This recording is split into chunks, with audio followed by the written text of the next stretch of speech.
The Overwhelmed Brain is brought to you by decades of dysfunction, years of healing, and the ability to admit that I'm not done yet. Are you annoyed by affirmations?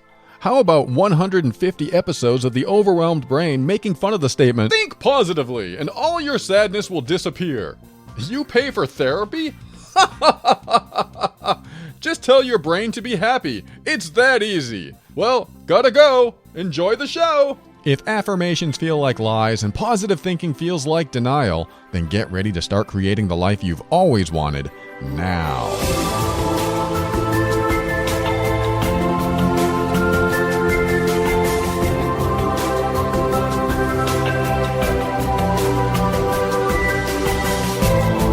That's right, it's 150 episodes of The Overwhelmed Brain, and we're not stopping anytime soon. This is Paul Pugliani, personal empowerment coach and host of this show called The Overwhelmed Brain, the personal growth show for the critical thinker. On every episode, we'll talk about practical, down-to-earth steps to help you improve your mood and keep you sane in this powerful journey we call life. I want to help you bridge the gap between your emotions and reason, causing you to discover why you do the things you do and what you can do to reach higher levels of happiness and lower levels of stress and overwhelm. And if you're here to learn more common sense tips for improving your life, that train already left, so you're stuck on the one that teaches uncommon sense. But that's even better because the destination is where you're going to learn, heal, grow, and evolve. Well, we're at episode 150, and not that it matters to you. You don't pay attention to the episode numbers, but I do, because they're little milestones, and they're a gauge of when I started and how long I've been doing this and what changes have taken place. I like to look at the life of the overwhelmed brain about every 50 episodes or so, and see which direction it's going and see how it's going and what I think of it and the messages that I get from you and what you think about it. And so far, so good. Everything is going well. In the past 250 episode points, I made some changes and I thought, what kind of changes should I make now? And I don't think there's any changes to be made. I mean, unless you disagree, but I think the way the show is going now seems to be better than it's ever been. I mean, you probably miss the old music intros like I do. But those probably won't come back, so sorry about that. But we don't need to think about that because it's always about forward momentum. And I want to talk about myself for a few minutes. I never do that, right? No, I do that a lot. I do that quite a bit on this show because I'm always sharing a story that has something to do with perhaps someone who wrote a letter and said they're going through something. And if I can relate to it, I'll certainly share what I went through and how I was able to get through it or not and heal from it, or am still healing from it, or haven't healed from it yet because I haven't discovered it about myself yet. There's all kinds of possibilities here. But I want to talk about a struggle and a success of doing this show, because a lot of people don't know the history behind the overwhelmed brain, and probably a lot of people don't care. But this is episode 150, so I get to be a little bit more freeform on this episode because it's a milestone, like I said, and I am happy to be here serving you. It sounds a little weird, but I feel like I serve you because I come on the air every week, and there isn't a boss above me paying me for this. I just do it because I know what I know, and I want to share what I know. And one of the reasons I started this show is because I was able to help people.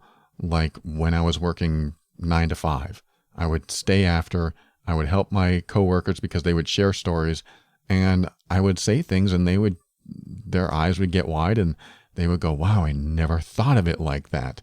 And I thought, why am I only telling one person at a time? And I thought, wow, people get a lot from what I say. So why don't I just put it out there? Because if it's helping one person at work, maybe it'll help 100 people in the world. Maybe it'll help 1,000. Maybe it'll help 10,000. And maybe it'll go on to help even more. I mean, what if what I know isn't known by a lot of people? And if their life could change, why wouldn't I put it out there somehow? And, what I first started doing was blogging. All right, I'll buy the domain name, theoverwhelmedbrain.com. I can't believe it's available. But I bought it, and then I just put out my first blog article. And, of course, no one knew about the site, and I didn't know how to put it out there, so I just started writing. This is what I know. This is how you can resolve this in your life, heal from this in your life, get over this in your life, or this is a perspective that I have. And of course, if you've ever done this, if you've ever put out a blog article, not the world doesn't flock to it. No one comes to the blog unless you start talking about it with other people. So I get on Facebook, I get on Twitter, and then I start meeting all these other bloggers. And then I start meeting other podcasters, and they're telling me how they're getting the message out and what they're doing to spread their teachings and what they do. I mean, there's all kinds of teachings that people have. So I started listening to these people, and they said, you need to get on Instagram and Clout and what else? LinkedIn, and there's a ton more of these social sharing sites, social media sites, business networking sites. There's just tons of them out there.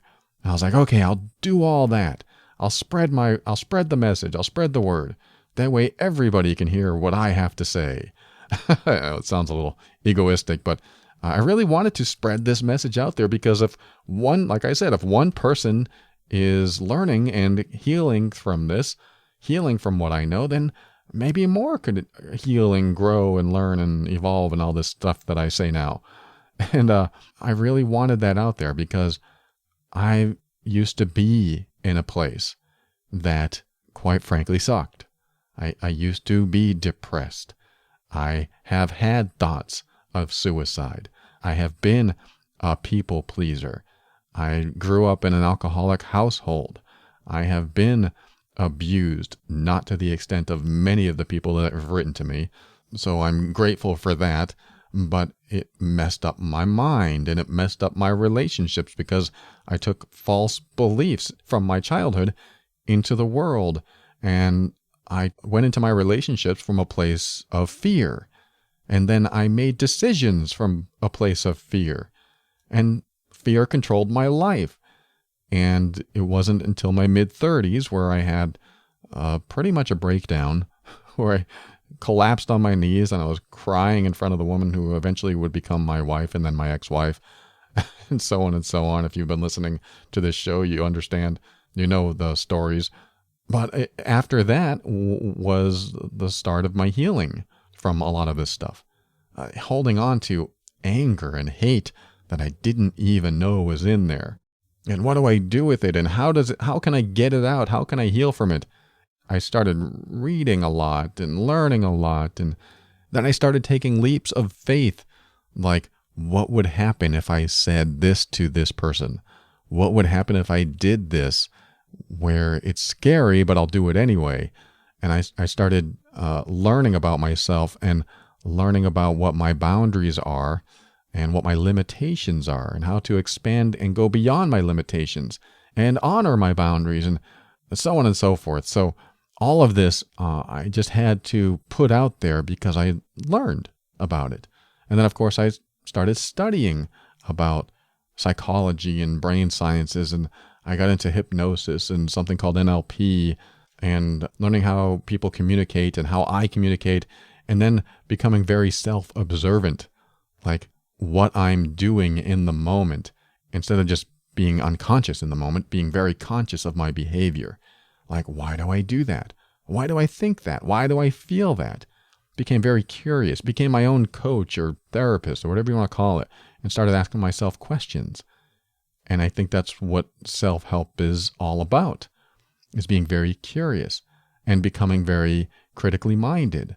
You know, critical thinking. You start thinking deeper on a deeper level about, I really want to know why this is the way it is. I really want to know why I'm that way. I was once a manipulative person. I want to know why I'm manipulative. I want to know what I do to manipulate situations or people. So I figured that out, and I stopped being so judgmental, and on and on and on and on. I could just keep stringing this along. But the whole point is, I had all this knowledge and I wanted to put it out there, created my blog, talked to other bloggers, talked to other podcasters, and then finally decided, you know what, I need to create a podcast. And I joined a group with other podcasters that would help me start this thing up. And at the time, I didn't have a clue what to do. I got to start a podcast? What does that mean? Does that mean I have to buy a microphone? Well, yes, but you also have to buy a couple $1,000s of other equipment too.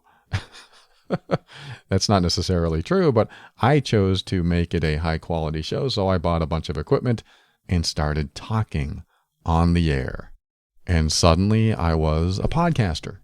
Suddenly I am a coach that teaches through podcasting as a means of communicating to you and get you to a place where you're empowered so that you can make the right decisions for you.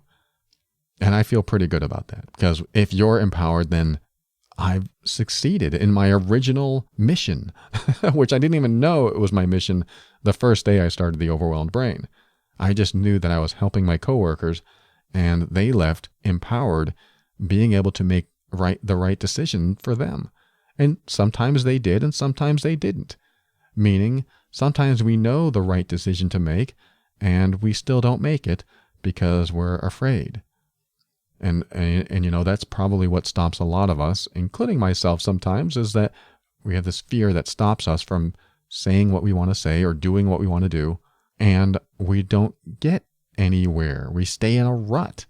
We stay in stagnation, and that's not power. How do we become empowered? We take steps forward. We need momentum. And the only way to get momentum is to take that first step, to create the momentum. I always say at the end of the show, step into your power. All that is step one. You take step one toward what you want for yourself, and that creates power. It really does. And then power creates momentum. Momentum creates change. Change creates confidence in you to take the next step. And then once you take the next step, it recycles. And then you get power, and then momentum, and then change. And then soon you feel good enough that you don't have to think about it anymore, and it just becomes you. Meaning, if you had trouble honoring your personal boundaries before, and you had to go through this process of taking a baby step and a leap of faith sometimes into doing what you want to do or saying what you want to say, then you practice honoring your personal boundaries over and over again, it doesn't become a thought process anymore. It gets beyond thought, because you get so good at doing it. It's just a no-brainer, I guess you could call it. It's something you don't have to think about because it's automatic. I'm automatically going to honor myself. I don't have to think about how to do it. I already know how to do it. It's just going to happen. And then the fear is gone. And once the fear is gone, you're there. You already know how to do it. So you work on something else in yourself. Because once you have personal boundaries down, a lot of life becomes a lot easier. You get a lot of your power back, and you can do almost anything you want. Almost. So I wanted to talk about a little bit of a struggle that I dealt with, just to be a little bit vulnerable to you and tell you what I had to do to, after I got divorced, how do I build this up so it's not only sustainable, but I can start enjoying life while giving.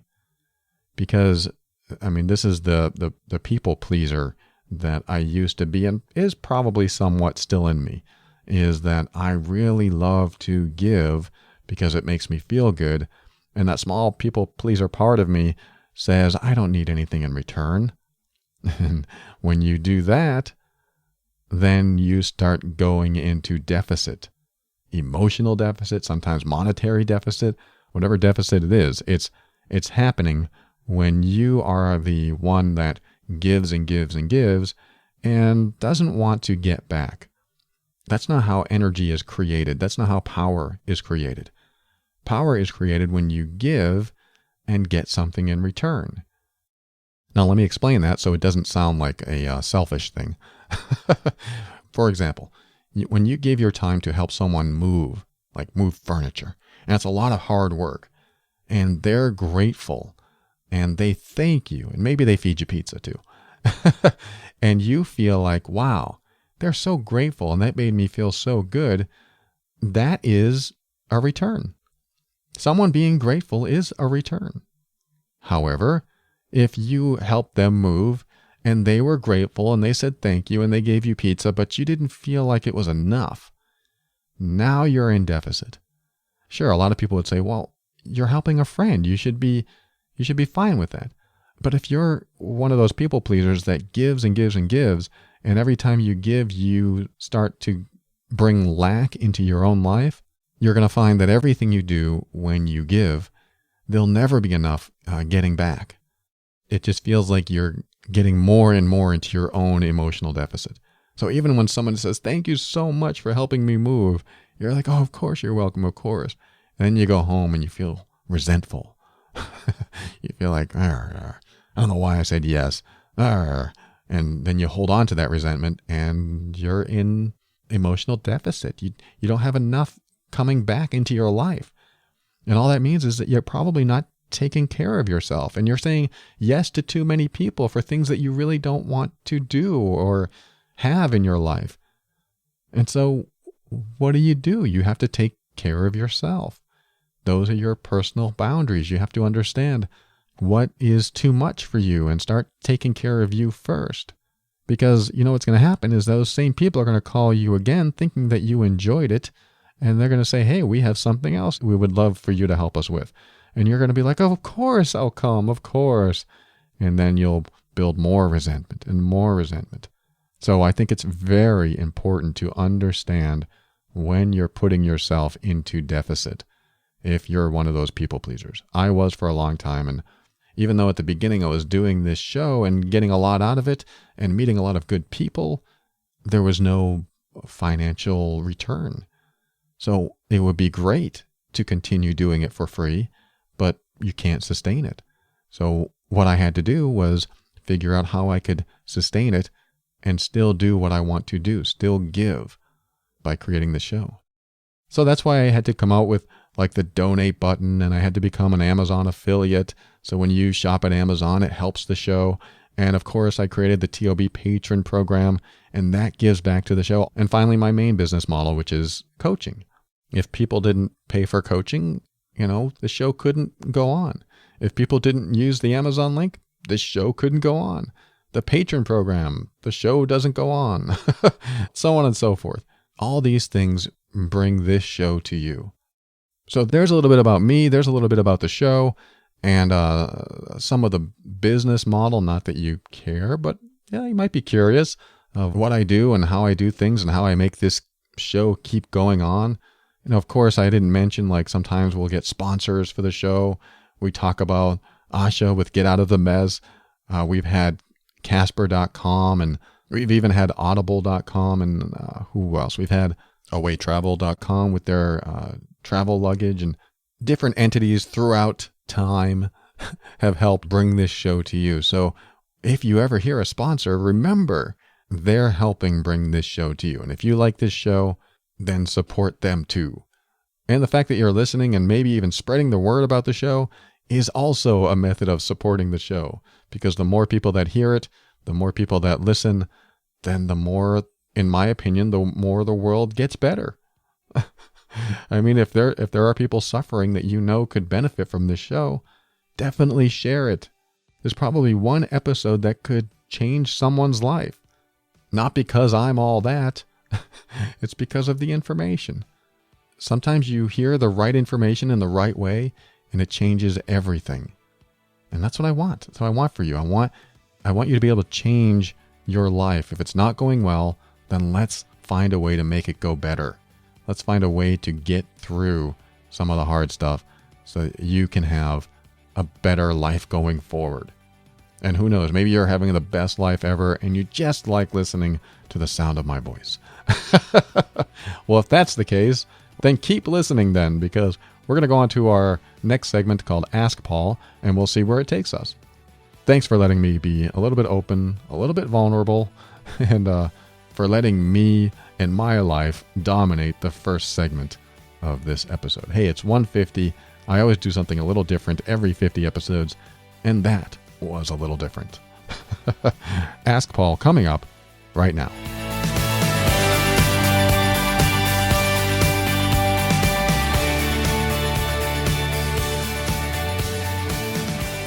Okay, I'm not sure how I feel about that transition music because it sounds like the end of one of my Minutes to Momentum episodes.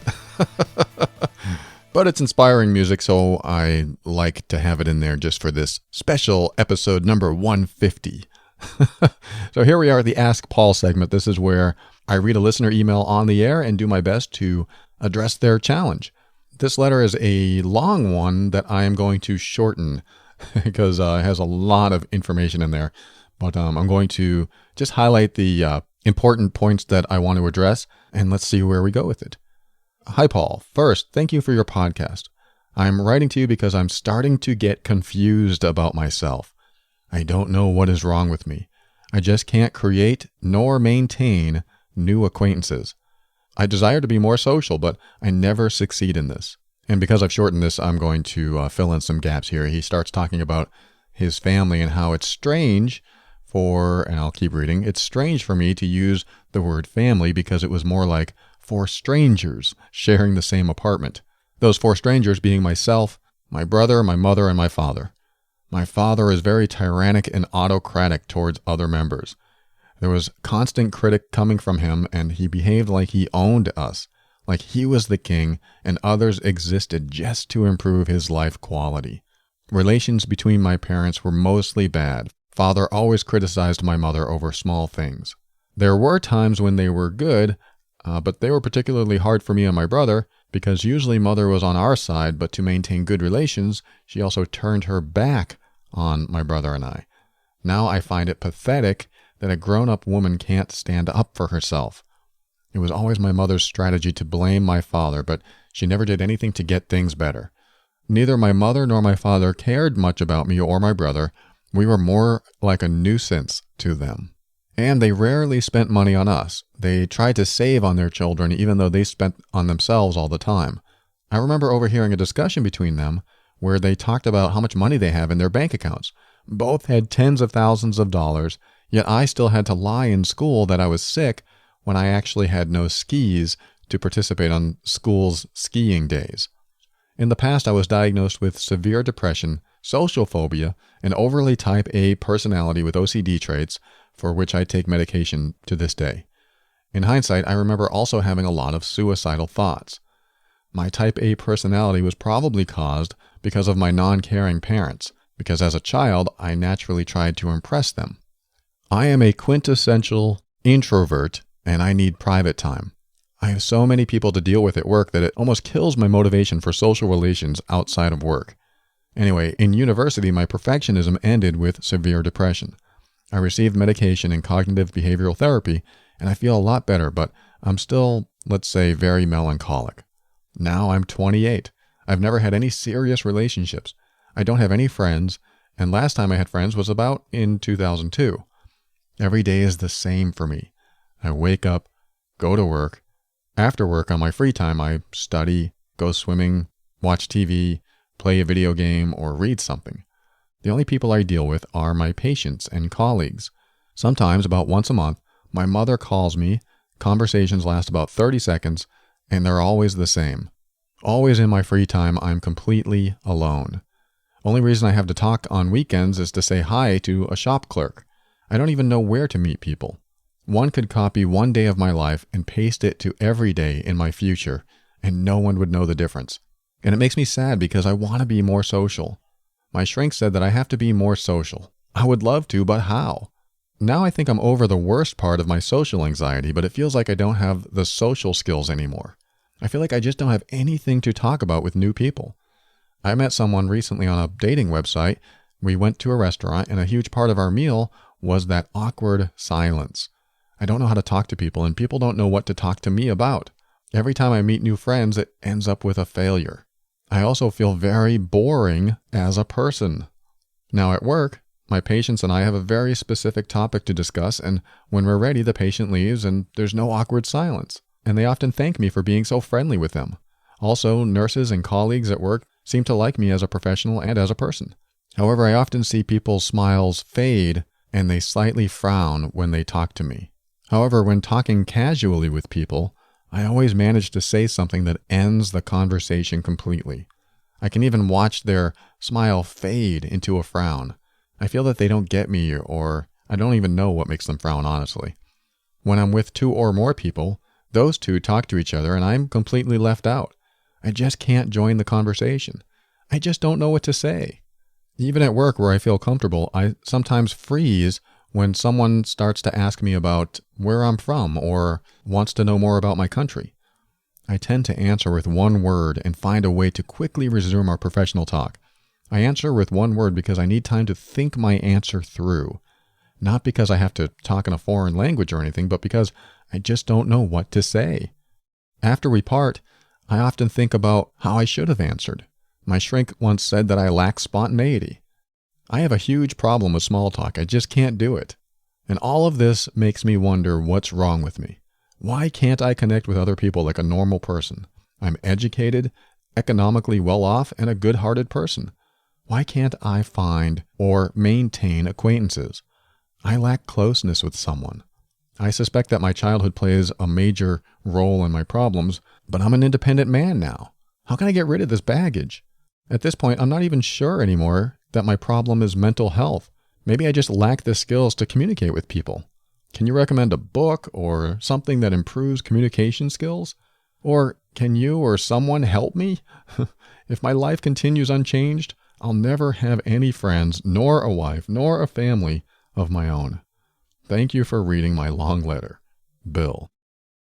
Okay, Bill, thank you so much for sharing that. And that's not your real name. I'm using that name so no one identifies you, who you are, where you work, and things like that, because I want to protect your anonymity here. However, I'm going to answer right off something that I noticed about you. And it's, all I can see is what you wrote and how you wrote and what you said. So these are mainly assumptions. But first things first is that you said that you're not very good at small talk. Now, you wrote one of the longest letters I've ever received.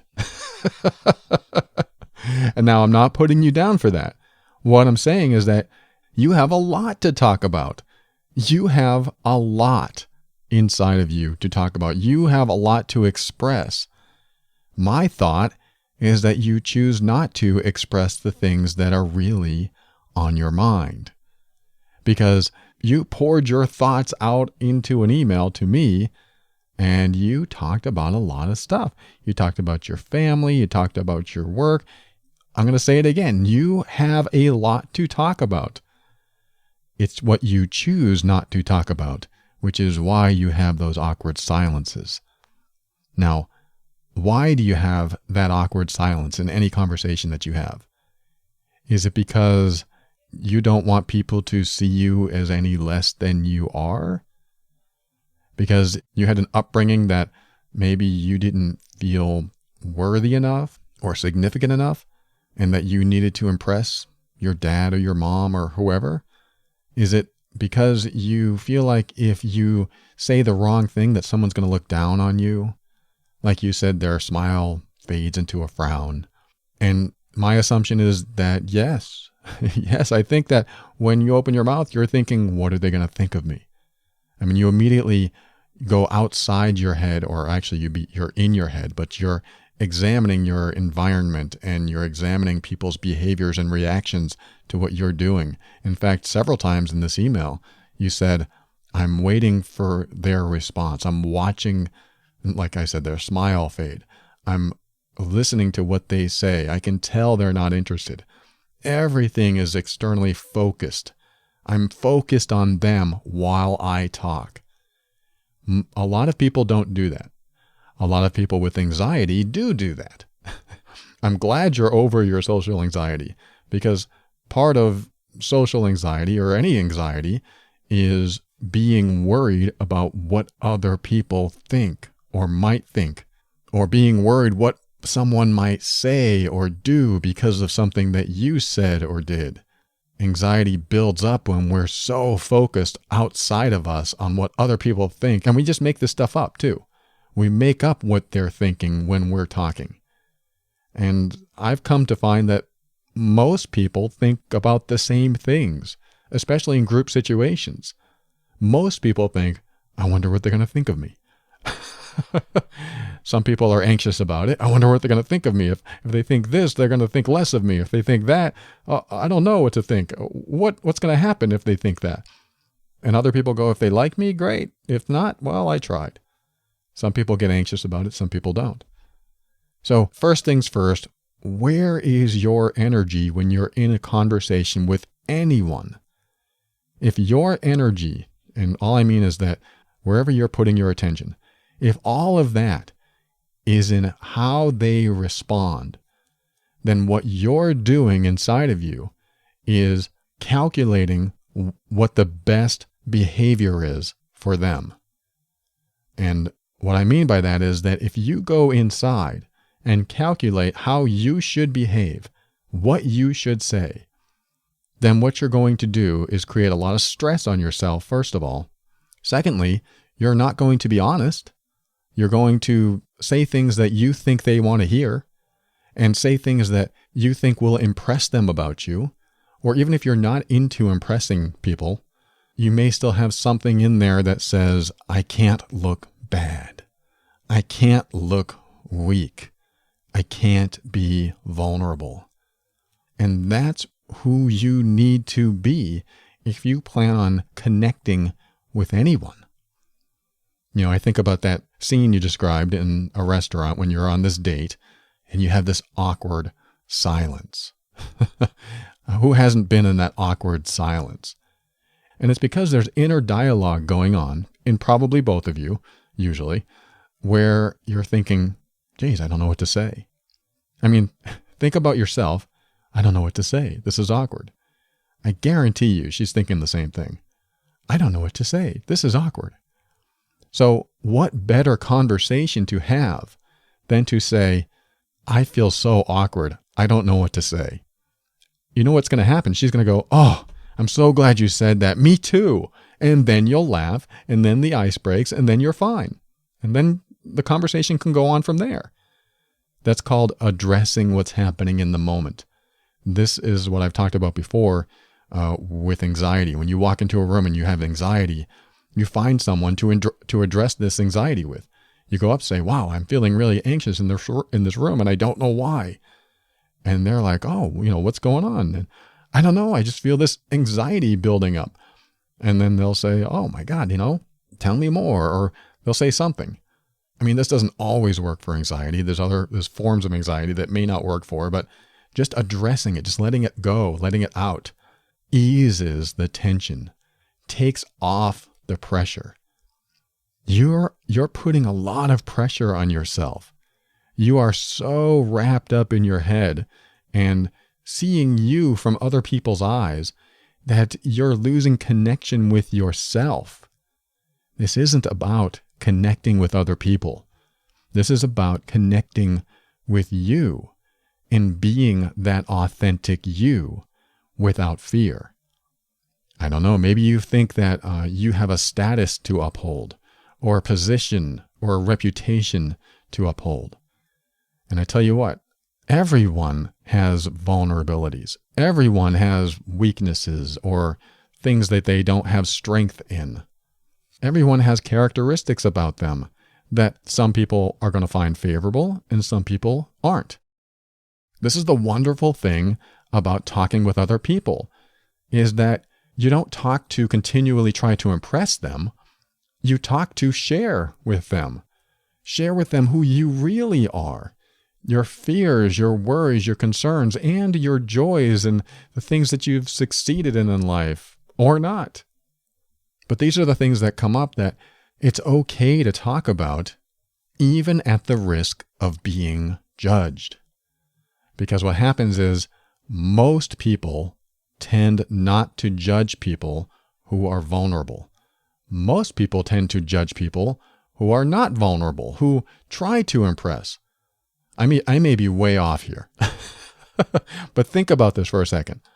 Let's just say you have two people standing in front of you, and one of them says, "Well, I graduated with honors at my college, and I speak on stage every week to a room full of CEOs, and they go on and on and on, and I own a Mercedes and a Ferrari and a mansion in Maui and a mansion in Hawaii and a mansion in California." I mean, they go on and on and on. There's nothing wrong with any of that, but you can tell there's a little bit of, "I'm all that." "I am superior." You can just hear it in the inflection of his voice. It may not be true, but this is what you're sensing. So you make a judgment and you go, "Wow, that guy's arrogant," or "that guy's pretentious," or "that guy thinks he's better than me." You just have all these judgments that come up. And then you have the other person, man or woman, it doesn't matter. I can only do man's voices. So, so this other person goes, "Last week, my son got a D in math. I was so embarrassed. And then the day after that, he was sick. And I got mad at him because I thought he was faking it. So I disciplined him and grounded him. And then we went to the doctor and I found out that he really was sick. And then I felt like a fool. I felt like an idiot. I thought I was a good dad.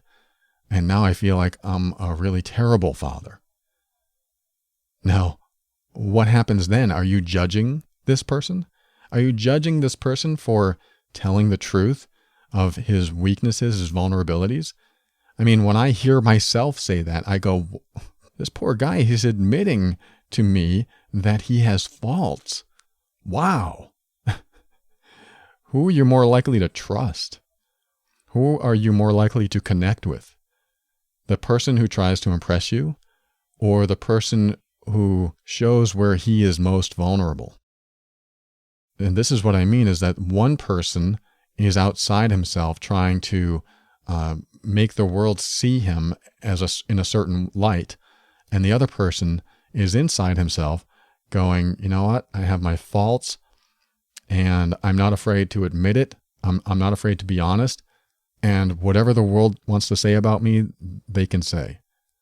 And so many people think that when we admit our faults, when we admit that we are, quote, inferior in some way, that we have done bad behavior or we're not proud of something that we did, we think that the world's going to judge us. But quite the opposite happens. Most people will connect with the vulnerable person, with the honest person, even when they do things that we don't agree with. Like, I can't believe he would discipline his son for being sick. But I've made mistakes too, and I've assumed things and have been wrong as well. Because that's what this does, is that it opens up our own vulnerabilities when we're vulnerable with other people. And then those awkward silences disappear. Not all the time, because some people aren't comfortable being vulnerable, but they get more comfortable if you are. And if they still aren't comfortable and they still can't open up, then they're just not ready. They're not ready for that type of communication. And that's fine. That's quite all right. But think about the communication style that you have today.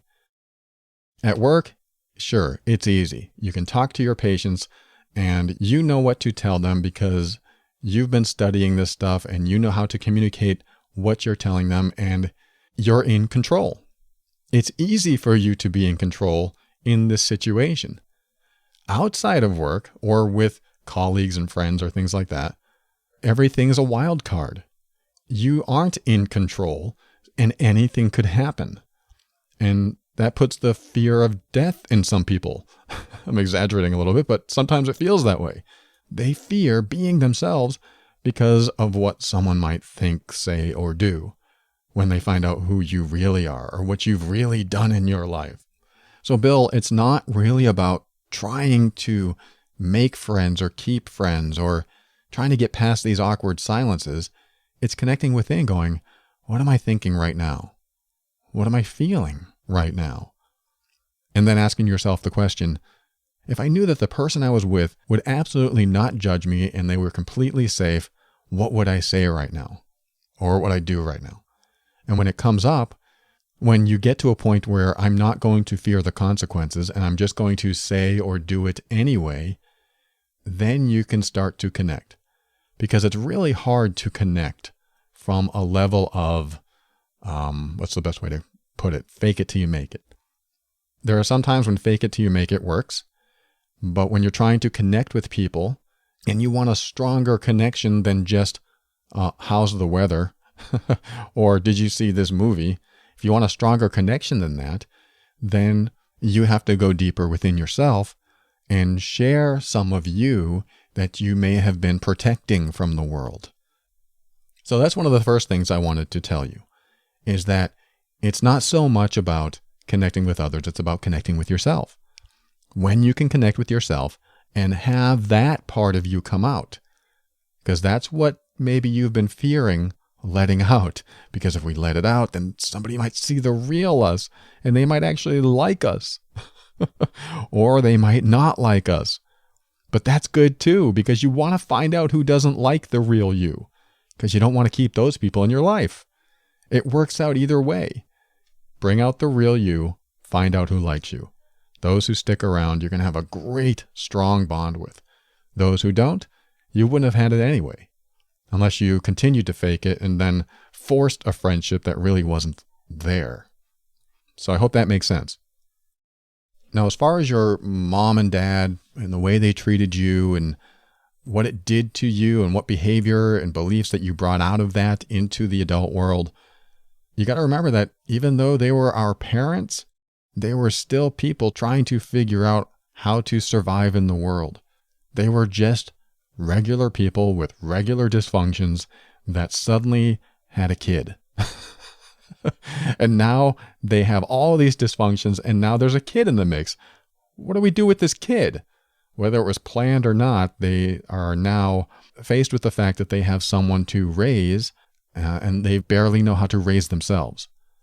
So what do you do with that? I mean, we want love and attention and hugs and support and touch and all the right words. We want all these things from our parents because when we're children, those are our primary role models and supporters and caretakers, and that's who we learn from for the most part, unless, our parents weren't there and there was somebody else. But the adults that took care of us, or even some of the children that took care of us, they're a little older than us, hopefully, they are our influence. And we learn a lot. We learn a lot about our self-worth and our significance in life. Are we worthy? And when our parents aren't there in the ways that we need them, we suddenly feel in lack. We suddenly feel less worthy. We sometimes don't feel worthy at all. And that less worthiness turns into low self-esteem and low confidence and behaviors that are created because we're trying to get that love and attention and support and nurturing and all this stuff. But we're trying to get it from people who are sometimes incapable of giving it. But they're the only ones that we turn to in life. We look to our primary caretakers trying to get that nurturing that we so need and deserve, but they're incapable of doing it. So what do? We look elsewhere for it. We do behavior to try to get it. And then when that behavior doesn't work, we try other behavior. And maybe we find behavior that never works. And maybe we can't ever get their attention in the way we need it. So we grow up in lack of nurturing. We grow up with feeling neglected, feeling abandoned and rejected. And maybe our social skills aren't that great because when we communicate, we're still doing that behavior to try to impress the people we meet. We're still trying to impress our parents so we can feel love. We're still trying to get mom or dad's attention in some way by being the person we are when we become an adult. And I probably don't have to tell you that it doesn't work that way. It's not functional. It's not the way we're supposed to treat equal adults. We just don't know how to change that behavior in us. How do I change a behavior that I've had all my life and have no reference to act or behave in any other way? How do I do it? Well, step 1, listen to this show. Step 2 is listen to yourself, or maybe I should make that step 1. Either way, listening to this show is probably a good idea, but listening to yourself is a better idea, because what's inside of you and the things that you really want to say, the things that as a child you felt like you couldn't say or shouldn't say, these things that are sometimes driven by fear, like we have these fears, like if I don't say it the right way, I won't get love, I won't get attention or support or nurturing. You start to say these things. You start to say things without fear of the consequence, knowing that it's inside of you. It's basically saying, what I feel bad about, I am going to talk about. I mean, think about that. What I feel bad about, I'm going to talk about. How does that change me? How does that change my communication style? But if I talk about what I feel bad about, then everyone will want to leave and they'll judge me and they'll think I'm a pathetic mess. That's possible. But that doesn't mean you have to talk about everything with everyone, because you address little things, just like that awkward silence at the dinner table. You address the awkwardness. I feel awkward. You don't have to go, gee, when I was growing up, my parents never paid attention to me, and this feels exactly the same way. That would be even more awkward. You just have to address the immediate feelings and emotions or thoughts in the moment. So when you're in that space of, I feel a little awkward here, you can say that. You could just say, wow, this is so awkward. I'm sorry. I don't really know what to say. We both just met each other, and I don't go on too many dates, so I'm just trying to get used to all this. And you're going to find that it usually breaks the ice and helps you be more comfortable. Because really, that's the next step, is just becoming more comfortable in yourself, in who you are. And all it takes to do that is to get through these baby steps. And I realize some of these baby steps are huge leaps. Because if you weren't that person before, to be that person when you have no reference for it is a leap. It's a leap of faith. Can I do this? Can I survive this? Will they run screaming when I bring out this real person that I am? Probably not. Maybe yes, but probably not. But you need to find out. So the last thing I want to talk about with your letter, Bill, is that you don't need to concentrate on meeting new people. All I want you to do really is concentrate on having new experiences. See, right now you're in a rut. And new experiences lead to meeting new people. Who you bring to the experience is how you'll meet people. And what I mean by that is if you go into an experience wanting to meet new people, and there's any type of desperation behind that, you're most likely not going to, well, you could meet people, but not keep those people as friends. Because there's a big difference between enjoying the experience that you're in and someone coming along also enjoying the experience that they're in and then sharing that experience with you. There's that, and then the opposite of you going into an experience hoping to meet someone and then seeing someone and trying to create a friendship with them. And if they sense any type of, I need you, or desperation, I need this person in my life, I hope I get to keep this person as a friend in my life. If that's sensed at all, typically unconsciously, they might get scared, they might back off. And that could be what's happening, I'm not sure. But that does happen in those types of situations. It's like when I've been single and I wanted a girlfriend, I ended up being the least attractive and the most repulsive person. Not purposefully. It's just that I gave off that vibe. I'm hopefully not the same person now because I've learned a lot about myself. But before, when I was desperate for a partner in life or even a friend to talk to, I gave off that desperate vibe. Because a lot of people don't like that desperate vibe. If you have any type of desperation, then they might be repelled by it.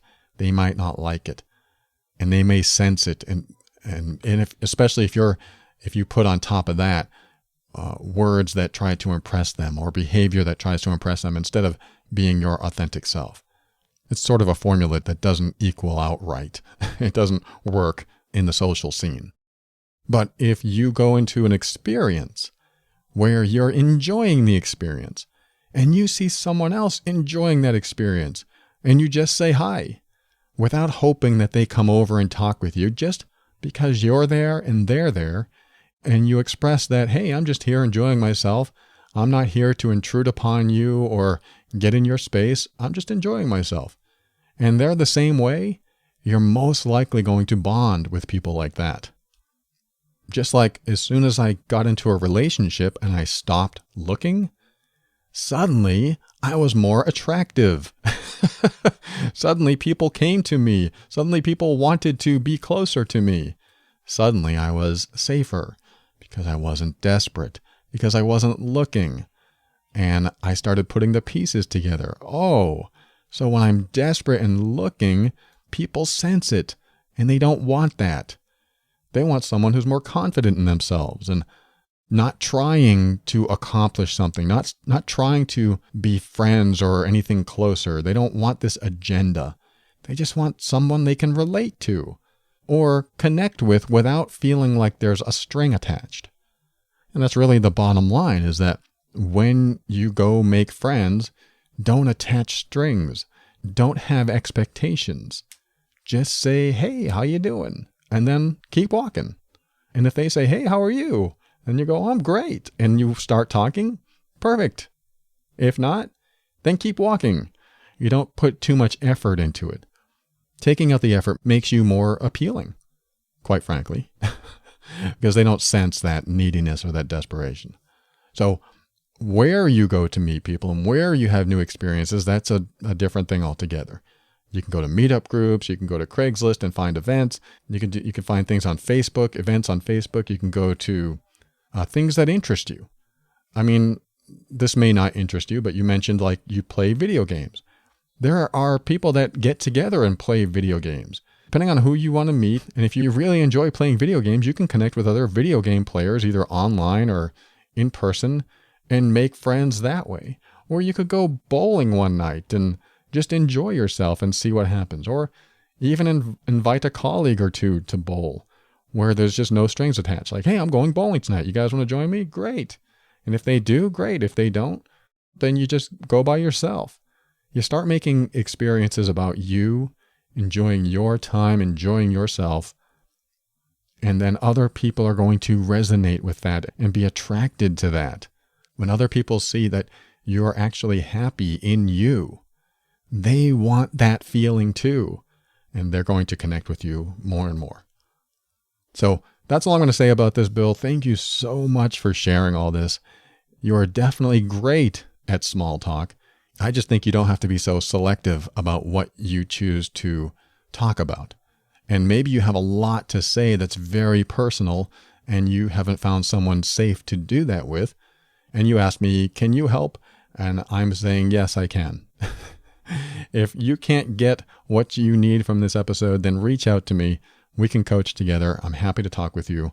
And we'll get you to a better place where a lot of this communication stuff that was so challenging before becomes normal. I mean, you hear me on my show every week. I talk about stuff that maybe a lot of people don't. They don't want to maybe admit, or they just don't feel confident enough in themselves to get to that space where they don't mind being judged. I come on the air every week not minding that people are going to judge me, not minding that people might write about me in the news or on blogs or whatever. I know that there are going to be people that don't resonate with my message, and I do it anyway. And I found that the more vulnerable and authentic that I am, the more people reach out to me, the more people like me, the more people like the show, and the more they get from it. So give people the benefit of the doubt. Allow them to judge what you're saying and see what happens. You may be more selective while you're working with patients at work because you have to say very specific things to follow very specific guidelines for your education and what you do for a profession. But outside of work, when you can be more of yourself, give yourself the freedom to be you and open yourself up for anything that may come your way. Like you said, you're a man now. You're an adult. So if somebody doesn't like you, that's normal. You don't want every single person in the world to like you because that means you're probably faking it. If everyone in the world likes you, then you're probably faking something. I might be wrong, but not everyone likes the same things. We're all different. So we have to show them our true selves in order for them to have true feelings and thoughts about us so that we create true bonding friendships. I hope this helps. Thank you again, Bill. We'll be right back in a moment.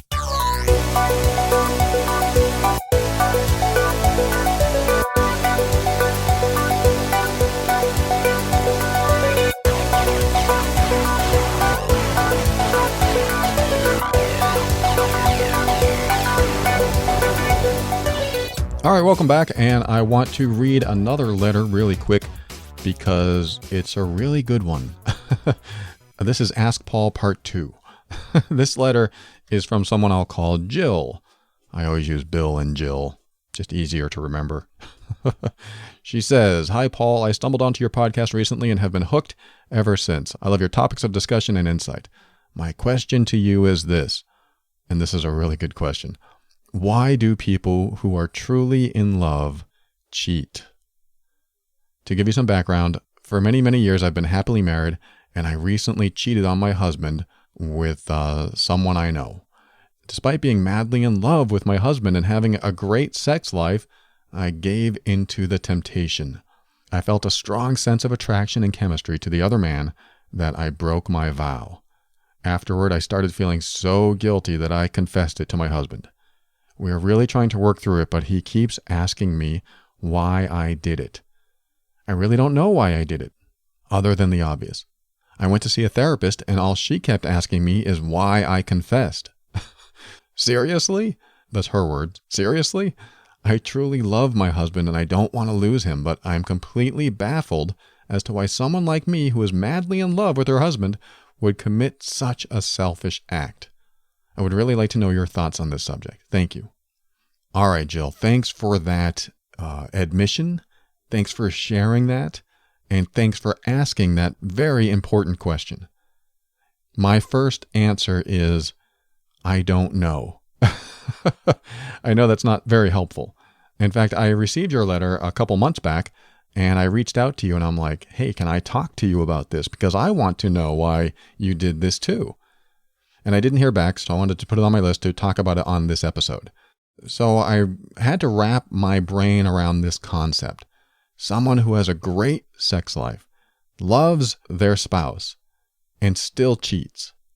And I even watched a TED Talk that really didn't tell me too much of anything. And then I asked some people about it, and this is one of those subjects that are sort of baffling at first, but then I started thinking about it, and I started thinking about it from the perspective of who I was at one time. And this was in the 90s. I was very, very loyal and dedicated to my girlfriend. And I worked with several women, and a couple of them, I was in my 20s. I was, let's just say, very attracted to. And I also believed that as long as I didn't go too far, there was no inappropriate behavior. However, I look back at my behavior back then and realized that how I treated the women I worked with could be considered sexual harassment nowadays. Yes, I hate to admit it. But I was in my 20s, which is like, for some men, 14 or 15.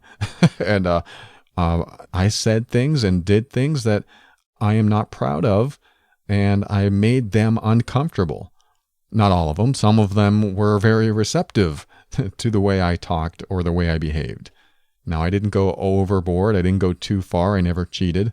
But the things I said and the things I thought could be considered a borderline first step to cheating.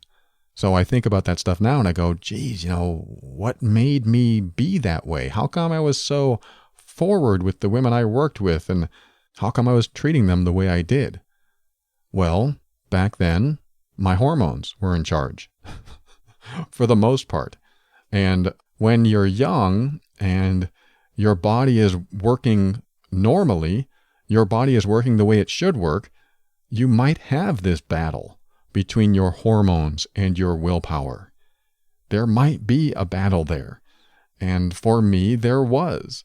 Now, I can look back at this analytically and go, well, that's who I was, and that's how I was, and of course I did it because of XYZ. But being in that space, I remember just being infatuated, lusting for someone else, because my hormones were on fire, and I just needed to be near those people. But I remember one person in particular I made very uncomfortable. But back then, I wasn't thinking that they were uncomfortable. I was just thinking about my comfort level. I was thinking about how I wanted to be closer to them, regardless if they wanted to be close to me or not. That is infatuation for sure. That, even though I was with someone and loyal to them, I was still attracted and still motivated to be close to these other women because I felt like I was getting some innate, maybe sexual desire fulfilled. But certainly one thing came to mind is that I loved feeling like I was wanted. Not by all of them, but by a couple. I felt like I was wanted. I felt like I was desired. I felt attractive. And feeling those things made me feel sexually powerful, masculine. It made me feel like a man. But my willpower won and kept me loyal. And then as I grew older and my hormones weren't in charge anymore, then I put more time and effort and energy into my relationships. Then things shifted for me and I was able to build stronger, intimate relationships and make people not so uncomfortable to be around me. And certainly make things less tempting for me by being more respectful of women around me. So I've been in a situation where I felt the desire to want to be physical with other people, even though I was in love and loyal to the person I was with. And I'm going to say this right now, I think that's normal because our body is designed to work a certain way. And when everything lines up and we resonate with someone else physically, this is going to happen.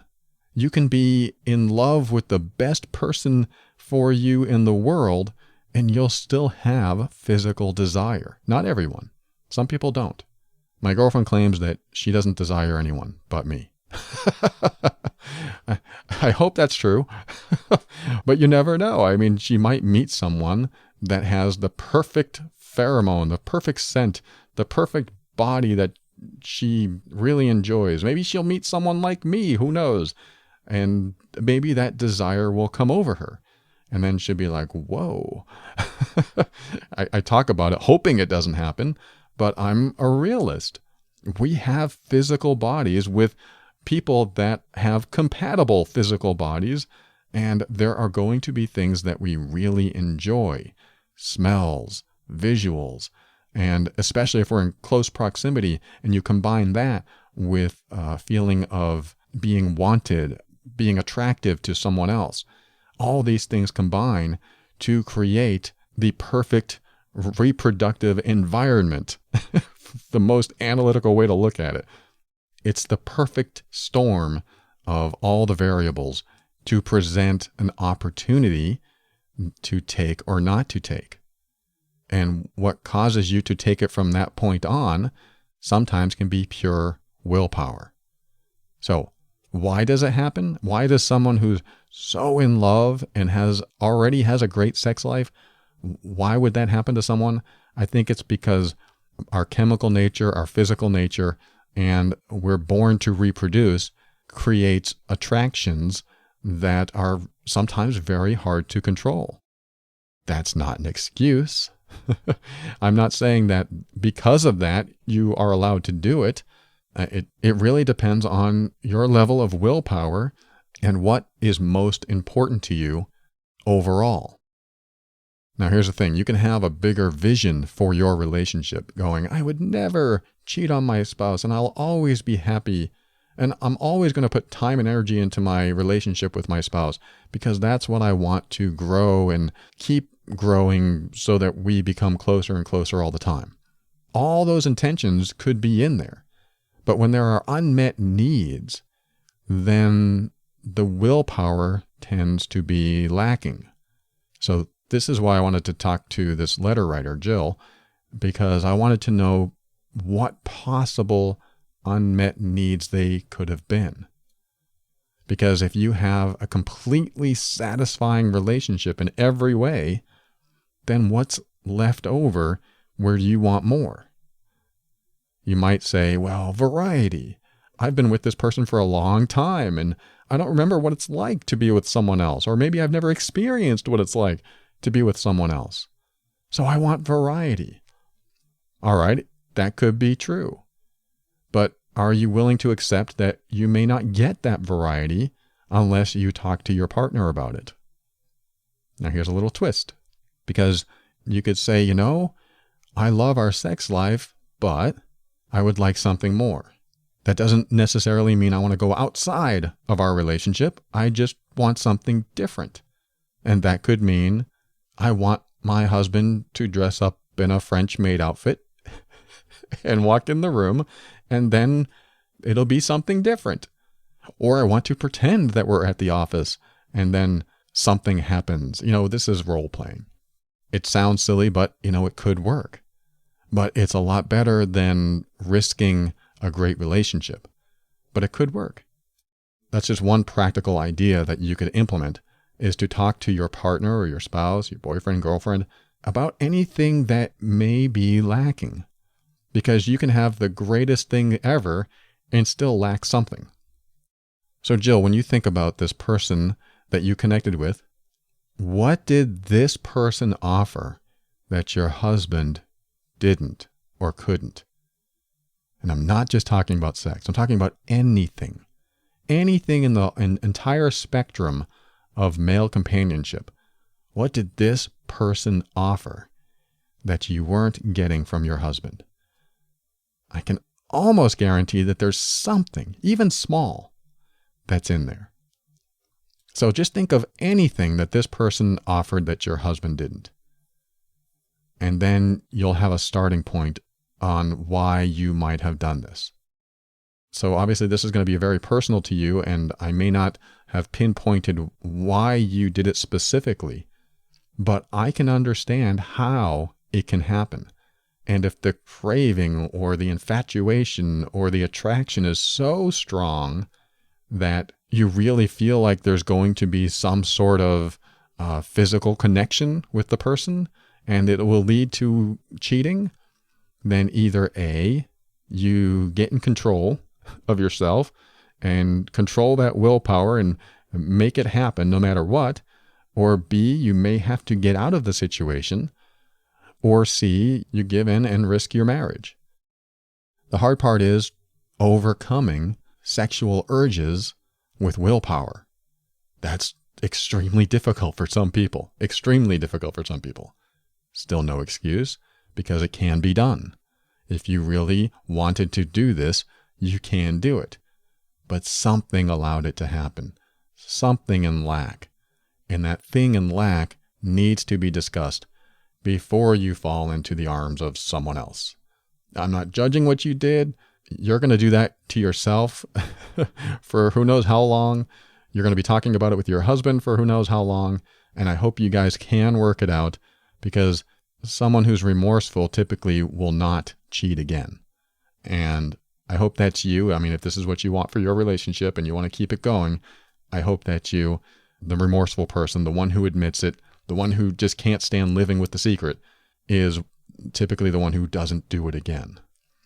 It's the ones that we catch, that we have to pry out of them that they cheated, that are usually the ones that either have done it more than once or are capable of easily lying to you and doing it again and maybe again and maybe again, unfortunately.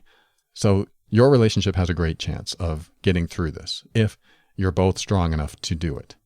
And if anyone's listening now thinking, I have these urges, I might be attracted to someone, or I am attracted to someone and I'm contemplating it, I want you to think of what about that kind of connection with someone else? What about that connection are you not receiving elsewhere? What about it is so compelling that you might be willing to risk your relationship?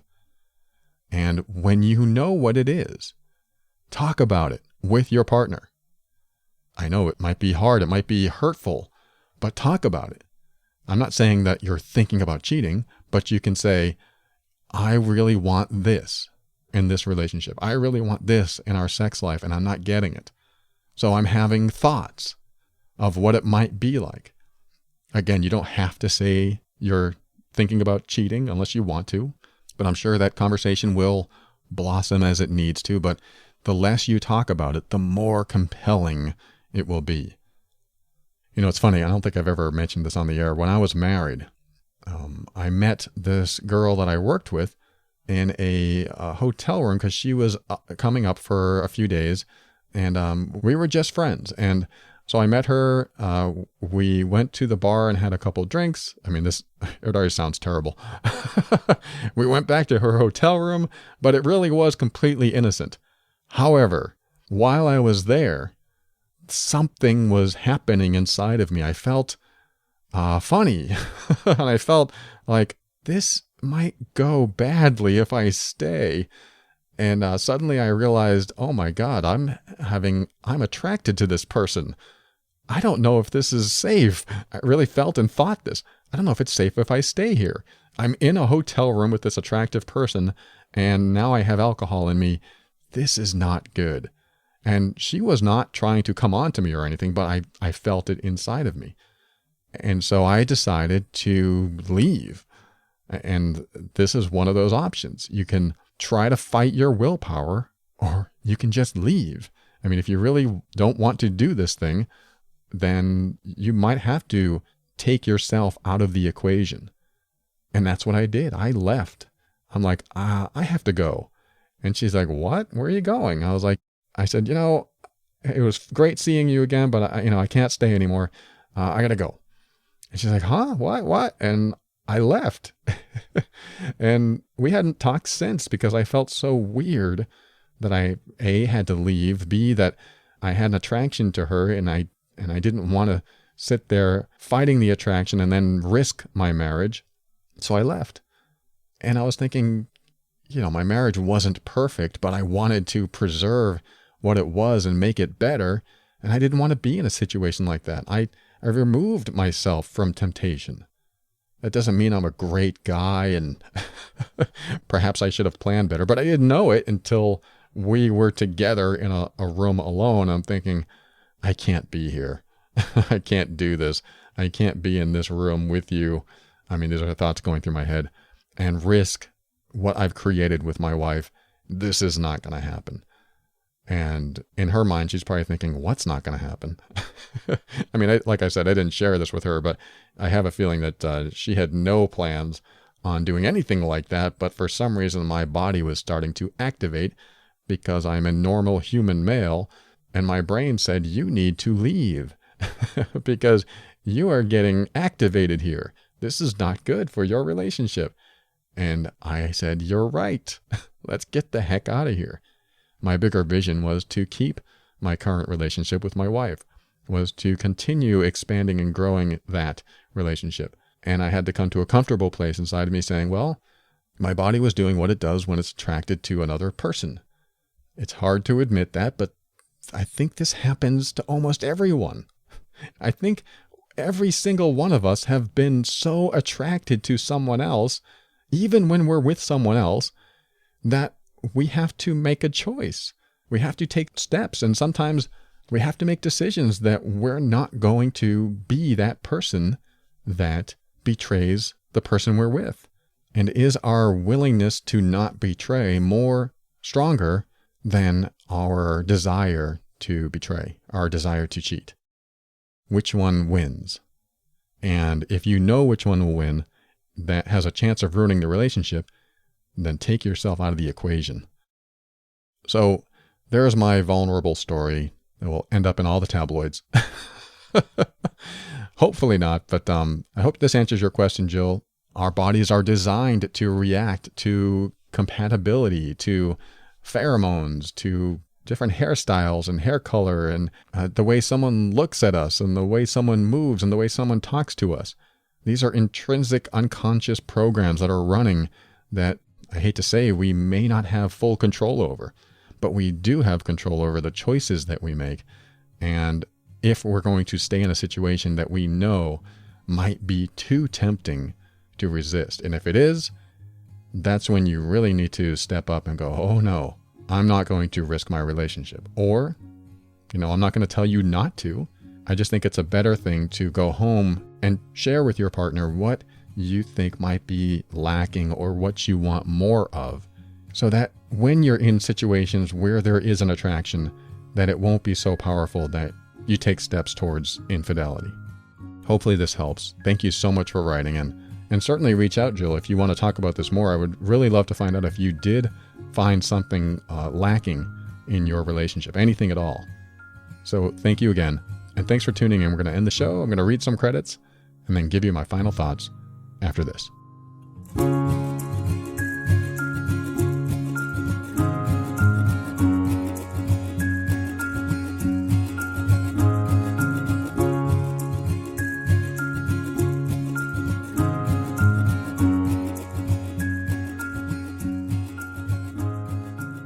Thank you for listening to another episode of The Overwhelmed Brain. I want you to check out getoutofthemess.com. Asha is an independent representative for Legal Shield, so if you're interested in that service, just give her a call, 678-355-8777, or go to getoutofthemess.com and get peace of mind today. If you're in the US or Canada, you can call an attorney to ask almost any question, anytime, for almost any reason. Asha will connect you with the freedom to be comfortable no matter what life sends your way. Call her today. And I want to mention the TOB Patron Program, where you can hear private episodes, get the latest workbooks and worksheets that you won't find on the regular Overwhelmed Brain website, group coaching calls, and something I just started, which is going to be a regular hangout every, 6 weeks or so, where all members of the Patron Program can hang out with me and ask me questions or just chit-chat. Whatever you want to do. I'm looking forward to connecting with a bunch of members in a couple of weeks. So if you're part of the program, I can't wait to connect with you there. And if you're not part of the program, think about joining. Go to patron.theoverwhelmedbrain.com and maybe we'll see each other on the inside. And whether you're a patron or not, I want to thank you if you've purchased one of my books or worksheets or used the Amazon link on theoverwhelmedbrain.com. Now, the Amazon link is the easiest way to give back. So if you've been listening for months, years, centuries, use that Amazon link every time you shop. Your shopping habits are making a difference, so thank you. And I'm going to go off on a limb here and thank a few Reddit users. Have you ever heard of Reddit? It's reddit.com. It's kind of like a forum where anything goes. You can talk about anything. And the following Reddit users have mentioned the Overwhelmed Brain in their posts, and I just want to thank them for that. And here they are. Hopefully pronouncing it correctly. Bababby, Kitty Fever, Set Hot or Seth Ott, Not Another Hipster, Spectre55, The Humble Guy, and Amplitude. Those are the Reddit users that have mentioned this show, and I want to thank them so much. Thank you for recommending this show to other Reddit users that are looking for some sort of guidance in their life. I appreciate you. And finally, thank you to Kevin MacLeod of Incompetech.com for some of the music transitions in The Overwhelmed Brain. All right, we're at the end of episode number 150. All that means is that when I started this show in November of 2013, I started counting episode numbers. Like I said, every 50 episodes was like a milestone. Like, all right, I've done it. I've done another 50. That's almost a year of episodes. So now we're at 3 years full of episodes, and there's no sign of stopping.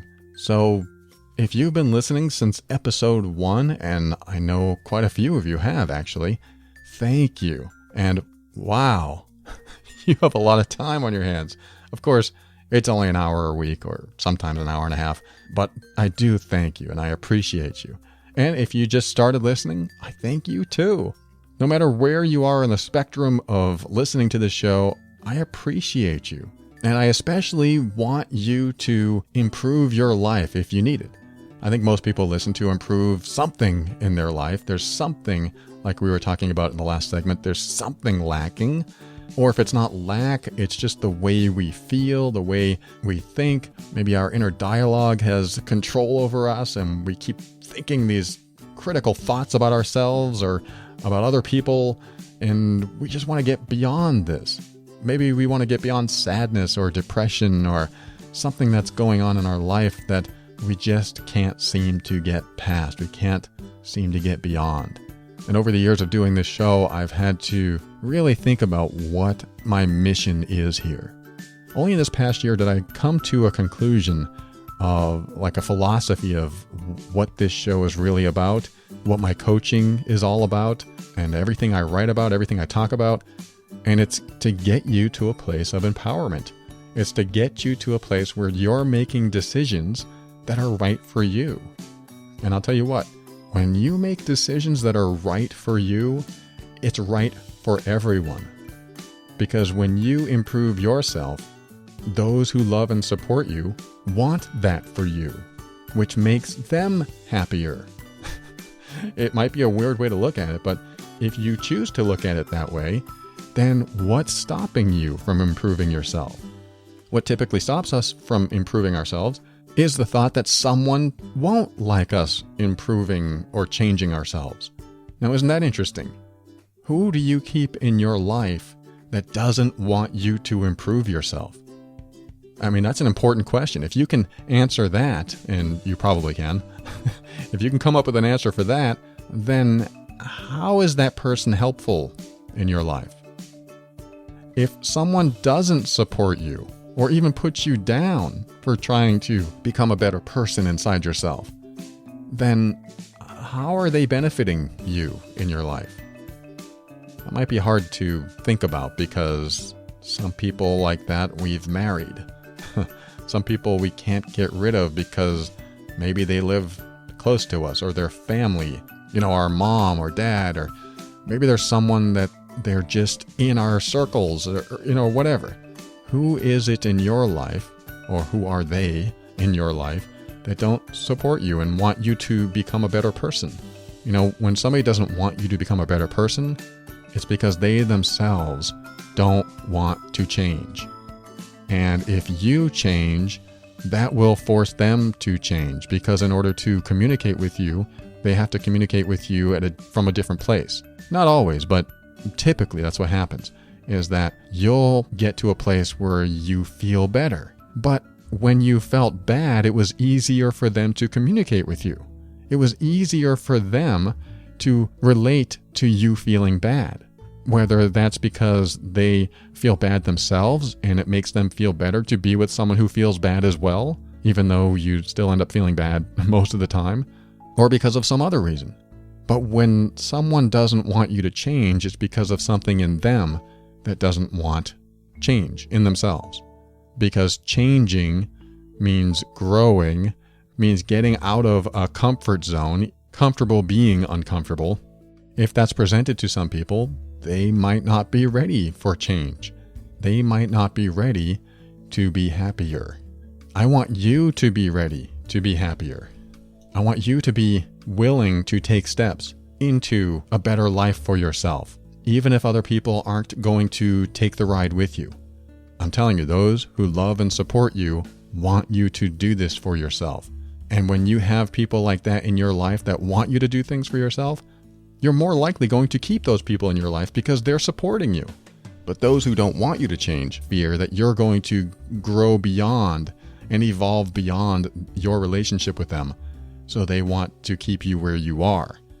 If you grow, if you get better, you're not going to love me anymore. Ouch, there's some dysfunction being thrown your way. So it's stopping you from evolving or healing or whatever it takes to make a better life for yourself. So they're really shooting themselves in the foot when they don't support you wanting to get better. And at the same time, it's possible that you could leave these people in your life. You could leave them behind. And it's still the best thing for everyone. Because sometimes you're in someone's life feeding their dysfunction. Your dysfunction feeds their dysfunction. You complement each other. So someone has to make a change to get out of the dysfunction. And although, yes, it could hurt the other person's feelings, they have an opportunity to get help themselves or heal themselves or take steps so that they can get better in some way.